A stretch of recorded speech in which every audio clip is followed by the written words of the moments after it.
அனைவருக்கும் வணக்கம். சென்னையில் ஒரு சர்வதேச நிறுவனத்தில் நான் வேலை பார்த்து வருகிறேன். போன வருடம்தான் என் கூட வேலை பார்க்கும் நண்பனுடன் ஒரு ஃப்ளாட்டில் தங்கியிருந்தேன். எனக்கு பெரும்பாலும் வீட்டிலிருந்தே லேப்டாப்பில் வேலை பார்க்க சொல்வார்கள். வீட்டிலிருந்து வேலை செய்தாலும் எனது சீனியருக்கு நான் செய்த வேலைகளை அனுப்ப வேண்டும். அவருக்கு என் வேலையும் பிடித்திருந்தது. அடிக்கடி அவர் வீட்டுக்கு என்னை அழைப்பார். அவரது குடும்பம் ரொம்ப சிறியது. மனைவி மற்றும் 2 வயது குழந்தைதான். அவரது மனைவி நல்ல என்னுடன் பேசுவாள். அவள் சிரிப்பு நம்மை கொல்லும்.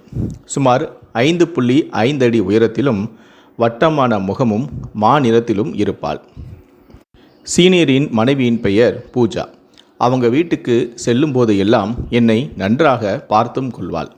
அவள் அழகு என்னை கொல்லும். அவள் புருஷன் வேறு எங்காவது பார்க்கும்போது அவளை நான் சைட் அடிப்பேன். என்னோட சீனியர் பார்க்க நல்லாதான் இருப்பான். ஆனால் பயங்கரமாக குடிப்பார். நான் அவங்க வீட்டுக்கு செல்வது வழக்கமாகிக் கொண்டே சென்றது. நாளடைவில் எங்களுடைய கண் பார்வை அதிகமானது. நான் அவளை கண் சிமிட்டாமலும் பார்ப்பேன். அவளது உடலை பார்த்து ரசித்து நானும் கிறங்கி போவேன். இருந்தாலும் என்னை பற்றி அவள் என்ன நினைக்கிறாள் என்று தெரியாமலும் நான் தவித்து வந்தேன். மேலும் இப்படியே சில மாதங்கள் நகர ஒரு நாள் என் சீனியர் இரவு டின்னர் சாப்பிட அவருடைய வீட்டுக்கு அழைத்தார். நானும் கிளம்பினேன். திடீரென என்று தெரியவில்லை, அவரிடமிருந்து ஒரு ஃபோன் கால் வந்தது. அவருக்கு அவசரமாக பிஸ்னஸ் விஷயமாக டெல்லி போக வேண்டியது இருக்கு, அதனால் டின்னருக்கு வர இயலாது என்று சொன்னார். நானும் சரி, நாம் வேறு ஒரு நாள் பார்த்துக்கலாம், நீங்கள் போயிட்டு நல்லபடியாக முடிச்சுட்டு வாங்க என்று நான் சொன்னேன். ஆனால் அந்த மாங்கா மடையனோ வேணாம், டின்னர் பிளான் கேன்சல் பண்ண வேண்டாம், ஏற்கனவே சாப்பாடு எல்லாமே என் மனைவி தயார் செய்து விட்டால், நீ அங்கு சென்று சாப்பிடவில்லை என்றால் அந்த உணவுகளெல்லாம் வீணாக தான் போகும், நீ என்னுடைய வீட்டுக்கு போ, நான் அவளிடம் பேசிக்கொள்கிறேன் என்று சொன்னான். இதுதான் சரியான தருணம். பூஜா என்ன நினைக்கிறாள் என்று புரிந்து கொண்டு எல்லாம் சரியாக போனால் இன்று இரவு மஜா பண்ணலாம் என்று நானும் சந்தோஷமாக என் சீனியரின் வீட்டிற்கு சென்றேன். நான் அவள் வீட்டுக்கு கிளம்பினேன். போகிற வழியில் மெடிக்கலுக்கு சென்று வாங்க வேண்டியதையெல்லாம் வாங்கி கொண்டேன். நான் அவங்க வீட்டுக்கு போன போது சரியாக மணி 9 மணி இருக்கும். அவள் என்னை உள்ளே வர அழைத்தாள். கையில் குழந்தையோடு இருந்தாள்.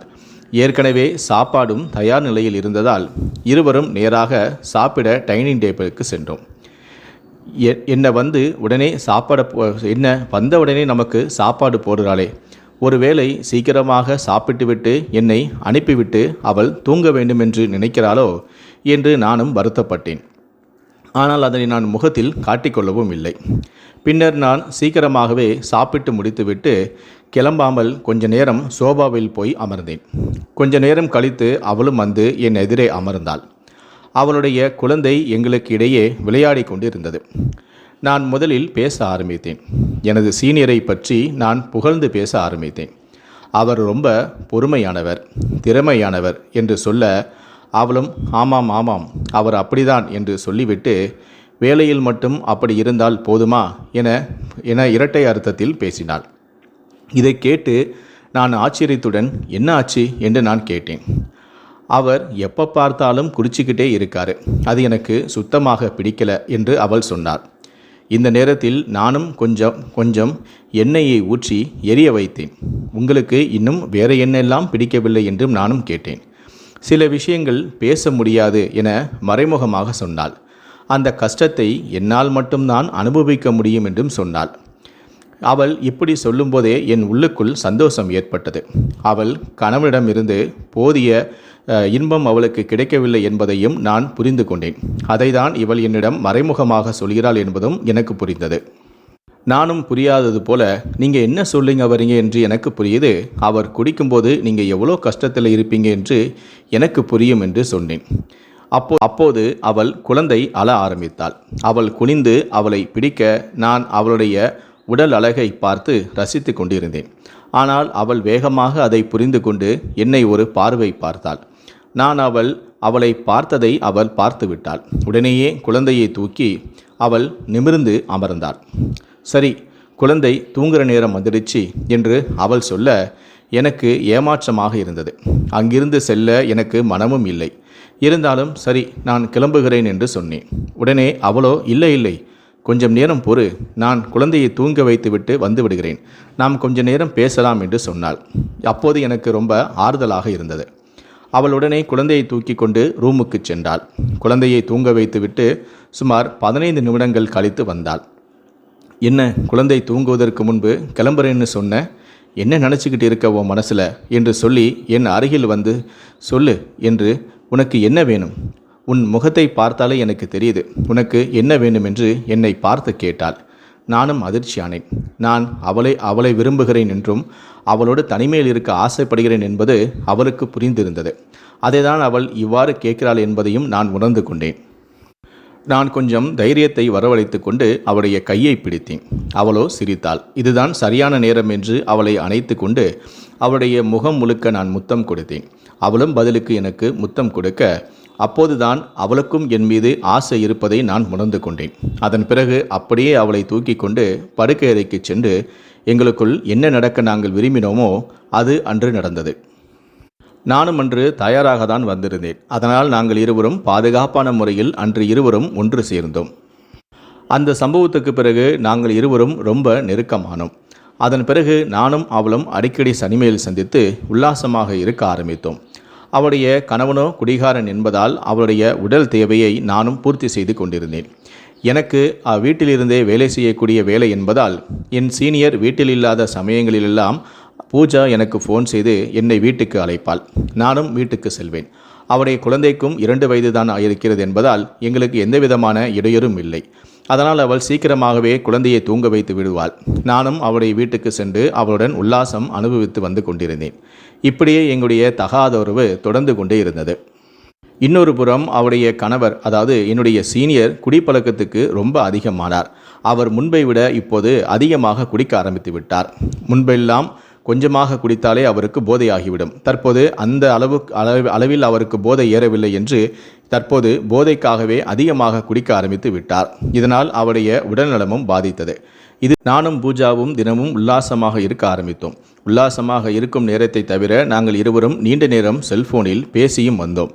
இப்படியே எங்களுக்குள் நெருக்கமும் கள்ளக்காதலும் அதிகமானது. அந்த சமயத்தில்தான் எனக்கு திடீரென வெளிநாட்டுக்கு போக வாய்ப்பு ஒன்று என் கம்பெனி மூலமாக வந்தது. இதை நான் என் பூஜாவிடம் சொன்னேன். அவள் அதிர்ச்சியானாள். என்னை விட்டு நீ பிரிந்து செல்லப் போகிறாயா எனவும் கேட்டாள். நானோ பூஜாவை விட்டு பிரிந்து செல்ல எனக்கு மனமும் இல்லை. இருந்தாலும் வெளிநாட்டுக்கு சென்று வேலை செய்யக்கூடிய வாய்ப்பை இழக்கவும் நான் விரும்பவில்லை. பூஜா எங்கேயும் செல்ல மாட்டாள். அவள் இங்குதான் இருப்பாள். ஆனால் இந்த வாய்ப்பை நான் விட்டுவிட்டால் இந்த வாய்ப்பு வேறு ஒருவருக்கு சென்றுவிடும். அதன் பிறகு மீண்டும் இந்த வாய்ப்பு எனக்கு கிடைப்பது அரிதாகிவிடும். அதனால் நான் வெளிநாட்டுக்கு செல்ல தீர்மானித்தேன். ஆனால் இதை பூஜா விரும்பவில்லை. அவள் எப்படியாவது என்னை தடுத்துவிட வேண்டும் என விரும்பினாள். அவளுக்கு உடல் சுகம் தேவைப்பட்டது. அதனால் என்னை வெளிநாட்டுக்கு அனுப்ப அவள் விரும்பவில்லை. அவள் பல சாக்கு போக்குகளை சொல்லி என்னை தடுத்து நிறுத்த முயற்சி செய்தாள். நான் அவளிடம், என்னுடைய அப்பா என்னை படிக்க வைப்பதற்காக நிறைய கடனெல்லாம் வாங்கியிருக்கிறார். அதனால் அந்த கடனை எல்லாம் நான் அடைக்க வேண்டும். நான் வாங்கும் சம்பளத்திலெல்லாம் இந்த கடனை என்னால் அடைக்க முடியாது. வட்டி கட்டவே அது எனக்கு சரியாக இருக்கிறது. அதனால் நான் கொஞ்ச நாட்கள் வெளிநாட்டுக்கு சென்று நிறைய பணம் சம்பாதித்துவிட்டு கடனை அடைத்துவிட்டு அதன் பிறகு நான் நிரந்தரமாக இங்கே வந்து விடுகிறேன். அதன் பிறகு நம்முடைய தகாதொருவை தொடராம் என சொல்லி எப்படியோ பூஜாவை மனதை மாற்றி அதற்கு சம்மதிக்கவும் வைத்தேன். பூஜாவுக்கும் வேறு வழி அல்ல. எனக்கும் நிறைய கடன் இருப்பதால் என்னை வெளிநாட்டுக்கு போக அவளும் சம்மதம் தெரிவித்தாள். ஒரு வழியாக நான் எப்படியோ பூஜாவை சமாளித்து நான் வெளிநாட்டுக்கும் சென்று விட்டேன். அங்கு சென்ற பிறகு நான் தினமும் அவளுடன் செல்போனில் பேசி எங்களுடைய தகாத உறவை மீண்டும் தொடர ஆரம்பித்தோம். நான் வெளிநாட்டுக்கு சென்ற பிறகு பூஜா ரொம்ப கஷ்டப்பட்டாள்.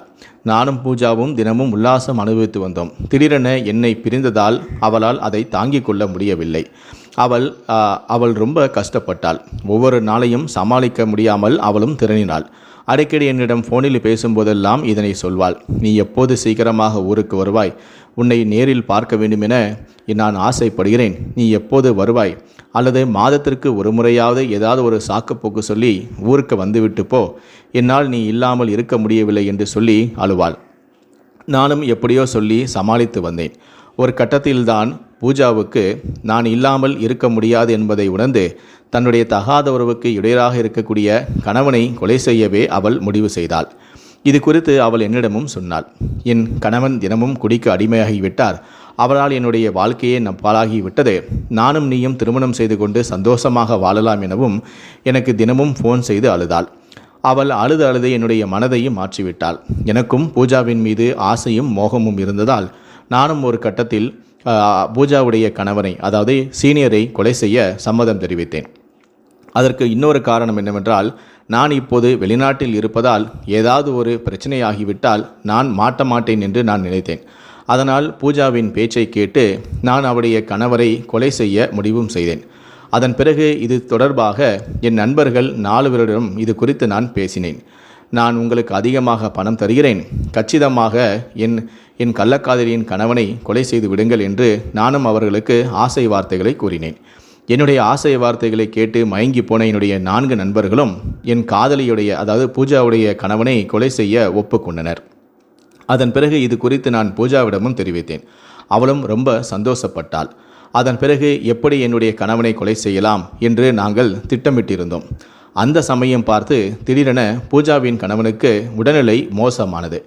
அவரை உடனடியாக மருத்துவமனையில் சேர்த்து அவருக்கு சிகிச்சையும் அளிக்கப்பட்டு வந்தது. நாங்கள் கொலை செய்ய வேண்டும் என திட்டமிட்டிருந்தோம். ஆனால் அதற்கு முன்பாகவே அவருக்கு உடல்நிலையும் பாதிக்கப்பட்டது. மருத்துவமனையில் இருந்து கொண்டே பூஜா என்னிடம் இது பற்றி சொன்னாள். நானும் இதுவும் நல்லதுதான், உன் கணவனை நாம் நார்மலாக கொலை செய்துவிட்டால் எல்லோருக்கும் சந்தேகம் வரும். தற்போது உன்னுடைய கணவனுக்கு உடல்நிலை சரியில்லாமல் இருப்பதால் அவர் இப்போது இறந்தால் யாருக்கும் சந்தேகம் வராது. அவர் உடல்நிலை பாதிக்கப்பட்டு தான் இறந்துவிட்டார் என அனைவரும் நம்பிவிடுவார்கள். நாமும் மாட்ட மாட்டோம் என பூஜாவுக்கு ஒரு ஐடியாவை கொடுத்தேன். அவளும் இதுதான் நல்ல ஐடியாவாக இருக்கிறது, நாமும் மாட்ட மாட்டோம், சீக்கிரமாகவே என் கணவனை டிஸ்சார்ஜ் செய்து கொண்டு வீட்டுக்கு செல்கிறேன், உடனடியாக நம்முடைய திட்டத்தையும் அரங்கேற்ற வேண்டும் எனவும் கூறினாள். நானும் இது குறித்து என் நண்பர்களிடமும் தெரிவித்தேன். மேலும் அவரை கொலை செய்வதற்கு முன்பு அவருடைய கை கால்களை நல்ல இறுக்கமாக கட்டி கொள்ளுங்கள், அவர் அசையவே கூடாது. மேலும் அவருடைய உடலில் எந்த விதமான சிறு காயங்களும் ஏற்படக்கூடாது. சிறு காயங்கள் ஏற்பட்டாலும் கூட நாம் மாட்டிக்கொள்வோம். அதனால் முன்கூட்டியே ஜாக்கிரதையாக அவருடைய கை கால்கள் எல்லாம் கட்டிவிட்டு தலகணையால் அவருடைய முகத்தை அமுக்கி அவரை மூச்சு முட்ட செய்து கொலை செய்யுங்கள் என நான் என் நண்பர்களிடமும் சொல்லியிருந்தேன். இதே விஷயத்தை தான் நான் பூஜாவிடமும் சொல்லியிருந்தேன். அதன் பிறகு கொஞ்ச நாளிலேயே கணவனை டிஸ்சார்ஜ் செய்து கொண்டு பூஜா தன்னுடைய வீட்டுக்கு அவனை அழைத்து வந்தாள். அதன் பிறகு ஓரிரு நாட்கள் அவனுக்கு கொடுக்க வேண்டிய மருந்து மாத்திரைகளை எல்லாம் கொடுத்தும் வந்தாள். அதன் பிறகு எங்களுடைய திட்டத்தை அரங்கேற்றிய நாளும் வந்தது. நாங்களும் நாள் குறித்தோம். வழக்கம் போல அவருடைய கணவனுக்கு மருந்து மாத்திரைகளை கொடுக்கும் சாக்கில் எங்களுடைய திட்டத்தை அரங்கேற்றுவதற்காக பூஜா அவருக்கு தூக்க மாத்திரைகளையும் சேர்த்து கலந்து கொடுத்து விட்டாள். அதை அறியாத அவருடைய கணவனும் அதனை சாப்பிட்டு விட்டு தூங்கிவிட்டார். நள்ளிரவு நேரம் தன்னுடைய கணவன் நல்ல அசந்து தூங்குவதை உறுதி செய்து கொண்ட பூஜா வெளிநாட்டில் இருக்கும் எனக்கு ஃபோன் செய்து இந்த தகவலை சொன்னாள். நானும் வெளிநாட்டில் இருந்தபடி என்னுடைய நண்பர்களுக்கு இன்ஸ்ட்ரக்ஷனை கொடுத்தேன். அவர்கள் உடனடியாக பூஜாவின் வீட்டிற்கும் சென்றார்கள். அங்கு பூஜா அவர்கள் வந்ததுமே அவர்களுக்காக கதவையும் திறந்து விட்டாள். 4வரும் உள்ளே சென்றார்கள். தயாராக வைத்திருந்த கயிற்றை மூலமாக அவருடைய கை கால்களை எல்லாம் நல்ல இறுக்கமாக கட்டினார்கள். அவர் அசையாத அளவுக்கு அவரை இறுக்கமாக 4வரும் சேர்ந்து பிடித்தும் கொண்டார்கள். அதன் பிறகு ஒரு நண்பன் தலையணையால் அவருடைய முகத்தை அமுக்கி அவரை துடிக்க கொலையும் செய்தான். அங்கு என்ன நடக்கிறது என்பதை நொடிக்கு நொடி பூஜாவும் செல்போன் மூலமாக என்னிடம் தெரிவித்து கொண்டே இருந்தாள். அதன் பிறகு வந்த வேலையும் நல்லபடியாக சக்சஸாக முடிந்தது. அவன் கணவனும் இறந்து விட்டான். அதன் பிறகு என்னுடைய 4 நண்பர்களும் எதுவும் தெரியாதது போல அங்கிருந்து நைஸாக கிளம்பிவிட்டார்கள். அதன் பிறகு பூஜா தன்னுடைய கணவனின் உடலில் ஏதேனும் காயங்கள் இருக்கிறதா என்பதை ஒரு முறை பரிசோதனை செய்துவிட்டு எந்த விதமான காயங்களும் இல்லை, சிறு கீறல்கள் கூட இல்லை, நாம் நினைத்தது போலவே என் கணவன் இறந்துவிட்டார் என சந்தோஷப்பட்டாள்.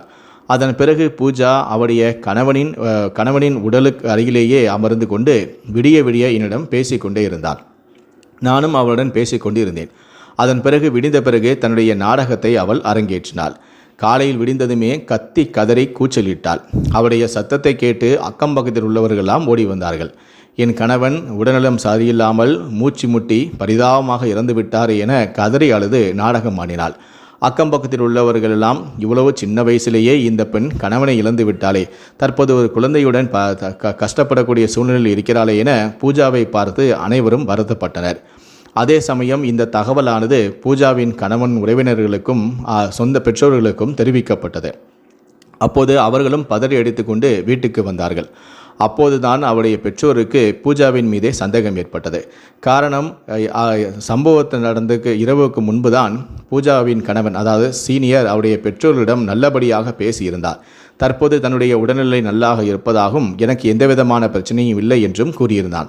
அப்படி கூறிய என் மகன் எப்படி திடீரென காலையில் இப்படி இருந்திருக்க முடியும்? அதற்கு வாய்ப்பே இல்லை. நீதான் ஏதோ என் மகனை நீ செய்துவிட்டாய் என அவர்கள் சண்டையிட்டனர். பூஜாவுடன் அவர்கள் சண்டையிட்டனர். பூஜாவோ ஏன் என் மீது இப்படி ஒரு பழியை தூக்கி போடுகிறேன் என அழுது புரண்டு நாடகமாடினாள்.